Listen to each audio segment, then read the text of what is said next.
If I had met Vincent van Gogh, maybe it would have happened in the deep silence of a lonely afternoon, when the noise of the world slowly grows tired and falls asleep inside itself, and a small piece of sad light rests quietly on the window glass.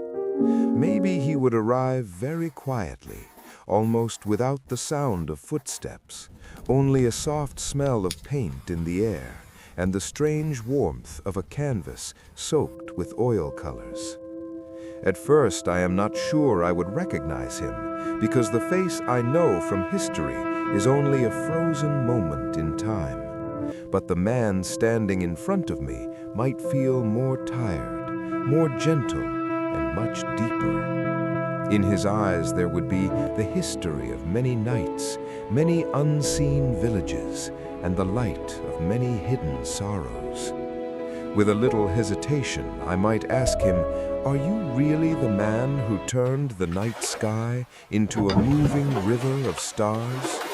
He might smile softly and say, "I only looked at the sky in a way others do not."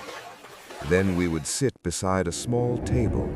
On the table there would be brushes, colors, dried canvases, and unfinished dreams scattered everywhere. I might ask him, "When people did not understand your work, did you feel very lonely?"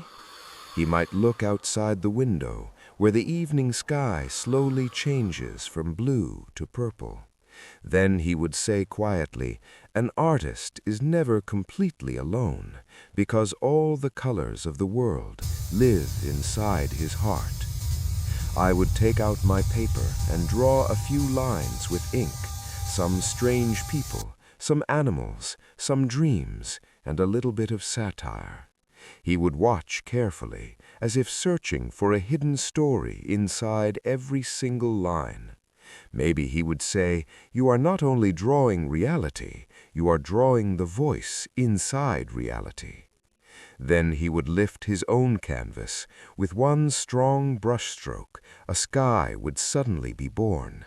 I would see that blue is not only blue. Inside it there is green turning slowly. Inside it there is sleeping black. Inside it there is trembling light. A small star would suddenly wake the entire night. Surprised, I might ask, "Where does all this light come from?" And he would answer, "From inside the darkness." For a while we would not speak. We would only listen to the quiet sound of colors. Brush against canvas, small storms would rise on the surface. Lines would bend and twist. Colors would touch each other and create new worlds. Outside, night would slowly fall. The shadow of a distant tree would move softly across the wall. Suddenly, he might say, "People think art means beauty, but art is actually a way to survive." At that moment, I would understand that inside every painting he made, there was a beating human heart. Maybe he would hand me a brush and say, "Come, let's paint together." I would draw strange people, a little politics, a few dreams, some humor, and a little protest. He would paint the sky, the swirling stars, the burning sunflowers. Two different worlds would meet on the same canvas. Our times are different, our languages are different, but inside art, all distances disappear. The night would grow deeper, and the stars would feel closer.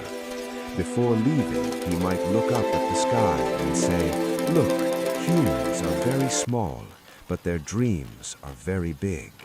If you truly learn to paint, one day your canvas will become a sky too." Then slowly, he would fade into the darkness, like a shooting star that burns for one bright moment and quietly disappears.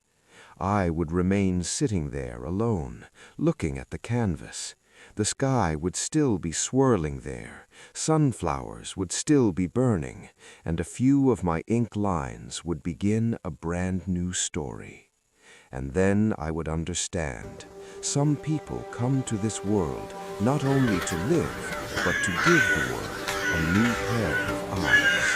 And Vincent van Gogh was one of them.